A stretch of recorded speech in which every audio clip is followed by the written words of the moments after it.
The Honourable House Leader for the New Democratic Party. Thank you, Mr. Speaker. Mr. Speaker, my question is for the Minister of Education. Almost a year ago, the Minister told us that he accepted the broad objectives of the recommendations made by the Commission on Inclusive Education. However, beyond a one-time investment, which we've heard about many times, and some additional staff, it isn't clear what the government is doing to build the truly inclusive education system that was laid out in the comprehensive 5-year plan of the Commission entitled Students First. Mr. Speaker, will the minister update concerned parents and teachers by tabling the government's implementation plan for the recommendations in the Students First report? The Honourable Minister of Education. Thank you very much, Mr. Speaker. There'll be more coming in this year's budget, and I hope that the member does support. Oh, we have 3 minutes more. Okay, I have time to answer that question.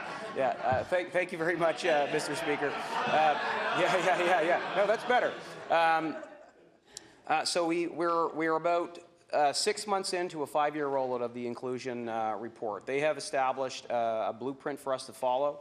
We're partnering with Inclusive Education Canada to provide oversight and direction on the implementation of this report. We have already gone to an RFP to bring in an independent third-party academic to provide public evaluations for us to assess how we're doing. So the first focus of the report obviously was on behavioral supports, additional bodies in the system. We successfully hired 200 people. We are in the process of bringing forward a new budget, and the member, I know, will be happy to see that there will be good news in that budget, and I hope to have her support as we continue to increase investment in education, which has already happened by about $400 million in this province, by 30% of the budget. House Leader for the New Democratic Party. Mr. Speaker, more support workers are welcome, but parents and community members are concerned that not enough is being done to make real change, and the experience on the ground that we hear is that the experience for students have gotten worse. Part of the reason, despite these investments, is that there's a lack of clarity and accountability in the government's approach to this issue. One of the key recommendations in that very first phase of the report was the creation of an Executive Director of Inclusive Education position within the department to lead the implementation and be responsible for it.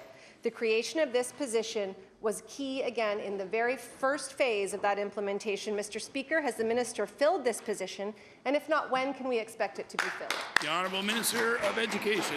Thank you very much, Mr. Speaker. So in recognizing that inclusive education isn't just one thing, recognizing that we need to have a culture of inclusive education within the department and across the system, we've actually brought in 3 people to take on the responsibilities of that. So we have our Director of Student Services, who is taking on a leadership role in this regard.